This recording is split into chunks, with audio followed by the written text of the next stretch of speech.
ये ओमान के सुल्तान हैथम बिन तारिक अल सईद हैं, जो पहली बार हिंदुस्तान आए हैं। 26 साल बाद ओमान का राजघराना भारत आया है। मोदी के साथ ये मुलाकात, सुल्तान के स्वागत में guard of honour, Rashtrapati Bhavan में डिनर, ये कोई आम बात नहीं है। ये कोई फिक्स्ड एजेंडा भी नहीं, बल्कि बहुत बड़े बदलाव की शुरुआत है। शुरुआत है एक नए समय की, एक नए विजन की, एक नए अध्याय के लिखे जाने की, और इसका असर भी साफ तौर पर नजर आने लगा है। सुल्तान ओमान भारत के आए, पूरी दुनिया में खलबली मच गई। इंटरनेशनल मीडिया से लेकर खाड़ी देशों के अखबारों तक हर जगह इसकी चर्चा हुई। मोदी ने G20 में ओमान को स्पेशल इनवाइटी बनाकर दोस्ती का हाथ बढ़ाया, तो ओमान ने ट्रेड एग्रीमेंट के साथ मोदी को गले लगा लिया। LOC के उस पार पाकिस्तान में तो बवाल मच गया। पाकिस्तान में कहा जा रहा है कि इस्लामिक देश अब हिंदुस्तान के साथ हैं। एक तरफ भारत में मोदी और सुल्तान हैथम हाथ मिला रहे थे, और असर 57 इस्लामिक देशों पर पड़ रहा था। असर चीन पर पड़ रहा था, यहां तक कि इसका असर अमेरिका पर भी पड़ रहा था। मोदी एक नया गठजोड़ तैयार कर रहे हैं, नया फॉर्मूला बना रहे हैं, नए कॉम्बिनेशन को आकार दे रहे हैं। इस फॉर्मूले की ज्यादा चर्चा नहीं हो रही, लेकिन असर पूरा नजर आ रहा है। यह कॉम्बिनेशन है अरब और इस्लामिक मुल्कों को एक साथ भारत के साथ लाकर खड़ा करना, और इस कॉम्बिनेशन की एक एक कड़ी आकर मोदी और भारत के साथ मिलती है। इस्लामिक वर्ल्ड, अरब देश, मुस्लिम ब्रदरहुड, ये सारे शब्द अब डिक्शनरी में पुराने हो चुके हैं। इनकी जगह अब नए शब्दों ने ले ली है। सेंट्रल एशिया, गल्फ कोऑपरेशन अब मोदी की मिडिल ईस्ट डिक्शनरी के नए शब्द हैं। मोदी के मिडिल ईस्ट मित्रों में एक एक कर नए नाम जुड़ते चले जा रहे हैं। ओमान के सुल्तान हैथम बिन तारिक अल सईद अपने साम्राज्य से निकले और भारत का दौरा किया। 26 साल बाद ओमान के सुल्तान भारत आए। इससे पहले 1997 में ओमान के सुल्तान कुबूस बिन सईद आखिरी बार भारत आए थे। सैन्य सहयोग, अंतरिक्ष, टूरिज्म और आर्थिक सहयोग से लेकर क्रिकेट डिप्लोमेसी तक हर एक जरूरी मुद्दे पर पीएम मोदी ने ओमान के सुल्तान से बातचीत की। द्विपक्षीय वार्ता के समय भी पीएम मोदी ने भारत और ओमान के रिश्तों पर फोकस करते हुए इसे सदियों पुराना बताया। सदियों से भारत और ओमान गहरी मित्रता के अटूट संबंध रहे हैं। अरब सागर के एक छोर पर भारत है, तो दूसरे छोर पर ओमान है। हमारी आपसी निकटता केवल भूगोल तक सीमित नहीं है, बल्कि ये हमारे हजारों वर्षों से चले रहे व्यापार और संस्कृति और हमारी समान प्राथमिकताओं से भी झलकती है। भारत ओमान संबंधों को बढ़ावा देने के लिए 10 अहम जॉइंट विजन डॉक्यूमेंट साइन किए गए। ओमान ने पीएम मोदी के अमृतकाल विजन को अपनाया, यहां तक कि ओमान में भारतीय संस्कृति संबंध परिषद में हिंदी की पीठ स्थापित करने वाले करार पर भी हस्ताक्षर किए गए। पीएम मोदी ने ओमान को T20 वर्ल्ड कप के लिए क्वालिफाई करने को लेकर बधाई भी दी। भारत की G20 अध्यक्षता की सफलता में ओमान का गेस्ट कंट्री के रूप में बहुत मूल्यवान योगदान रहा है। बड़ी संख्या में भारतीय मूल के लोग ओमान को अपना दूसरा घर मानते हैं।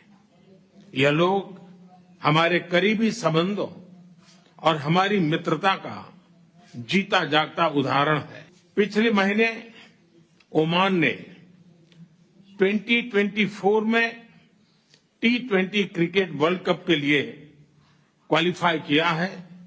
मैं इसके लिए बहुत बहुत बधाई देता हूं, बहुत शुभकामनाएं देता हूं। मुस्लिम ब्रदरहुड का झंडा बुलंद करके भारत को आंख दिखाने वाले मुल्कों के लिए ये एक सबक है कि किस तरह इस्लामिक मुल्क भारत के साथ होना चाहते हैं। पीएम मोदी का विजन क्या है, ये उनकी हाल की विदेश यात्राओं से भी साफ समझ में आता है। पिछले 6 महीनों में पीएम मोदी ने 8 देशों की यात्रा की, जिसमें 4 मुस्लिम देश हैं। जून 2023 में इजिप्ट, जुलाई 2023 में यूएई, सितंबर 2023 में इंडोनेशिया, नवंबर 2023 में दुबई और यूएई की यात्रा पर पीएम गए। इसके अलावा एक साल में 4 मुस्लिम देशों के राष्ट्राध्यक्षों ने भारत का दौरा किया। जनवरी 2023 में इजिप्ट के राष्ट्रपति भारत आए। सितंबर 2023 में सऊदी अरब के क्राउन प्रिंस मोहम्मद बिन सलमान भारत आए। अक्टूबर 2023 में तंजानिया के राष्ट्रपति भारत आए।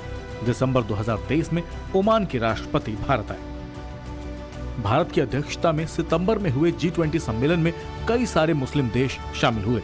शिरकत करने वाले देशों में बांग्लादेश, इंडोनेशिया, सऊदी अरब, तुर्की, UAE, ओमान, इजिप्ट, नाइजीरिया और 53 अफ्रीकन यूनियन के देश, जिनमें 19 देशों में मुस्लिम बहुल आबादी है। तो एक बात जो इन सभी इस्लामिक देशों को समझ में आ गई है वो ये कि अगर तरक्की करनी है, आगे बढ़ना है, दुनिया के साथ कदम से कदम मिलाकर चलना है, तो भारत को दरकिनार नहीं किया जा सकता। ग्लोबल लाइमलाइट में रहने के लिए भारत का साथ होना बेहद जरूरी है। यही वजह है कि जब मुस्लिम वर्ल्ड लीग के लीडर अल ईसा भारत आते हैं तो मोदी की तारीफों के पुल बांधने लगते हैं। सऊदी क्राउन प्रिंस मोहम्मद बिन सलमान भारत के मुरीद होकर लौटते हैं और कट्टर इस्लामिक देश ईरान भारतीयों के लिए वीजा फ्री कर देता है। पाकिस्तान और चीन जैसे देशों के अलावा ये उन नेताओं के लिए भी सबक है जो भारत में मुस्लिमों का सरपरस्त बनने का दावा करते हैं और 57 इस्लामिक मुल्कों का नाम लेकर आंखें तरेरते हैं। मुस्लिम एकजुटता का परचम बुलंद करते हुए डर दिखाते हैं कि अगर इन देशों ने हिंदुस्तान का साथ छोड़ दिया तो हिंदुस्तान बर्बाद हो जाएगा। सिर्फ ओमान की बात की जाए तो ओमान और भारत के व्यापारिक संबंध लगभग 5000 साल पुराने हैं। ओमान इस वक्त भारत गल्फ कोऑपरेशन काउंसिल का तीसरा बड़ा कारोबारी सहयोगी है। भारत और ओमान के बीच 2022-23 में 12.39 अरब डॉलर का कारोबार हुआ, जो कि 2020-21 के मुकाबले 5.4 अरब डॉलर से ज्यादा है। ओमान में 7 लाख प्रवासी भारतीय रहते हैं। इनमें बड़ी संख्या में डॉक्टर, इंजीनियर, चार्टर्ड अकाउंटेंट और हेल्थ केयर प्रोफेशनल भी शामिल हैं। सेंट्रल एशिया से बातचीत के लिए पीएम मोदी खास तौर पर 2 मंचों का इस्तेमाल करते हैं। पहला है इंडिया सेंट्रल एशिया समिट और दूसरा है SCO के सम्मेलनों में, जहां एक और पीएम सेंट्रल एशिया में भारत के बढ़ते प्रभाव और दूसरे देशों से भारत के संबंधों और सहयोगों पर बात करते हैं, तो वहीं दूसरी ओर वो इस मंच से पाकिस्तान जैसे देशों को आतंकवाद पर चेतावनी देने का काम भी करते हैं। ताजिकिस्तान और उज्बेकिस्तान से लोग भारत इलाज करवाने आते हैं। मिडिल ईस्ट में कनेक्टिविटी बढ़ाने के लिए ईरान और भारत लगातार संपर्क में हैं। चाबहार पोर्ट और international north south transport corridor INSTC के जरिए हिंदुस्तान मिडिल ईस्ट तक अपनी पहुंच बढ़ा रहा है। मोदी ने अपने मिडिल ईस्ट के मित्रों को एक एक कर साधा है। सबके साथ अलग अलग मीटिंग की है, अलग से बातचीत की है और इसका नतीजा जो निकला है वो I2U2 जैसे फोरम के रूप में निकला है। इस फोरम में इंडिया, इजराइल, UAE और अमेरिका शामिल हैं।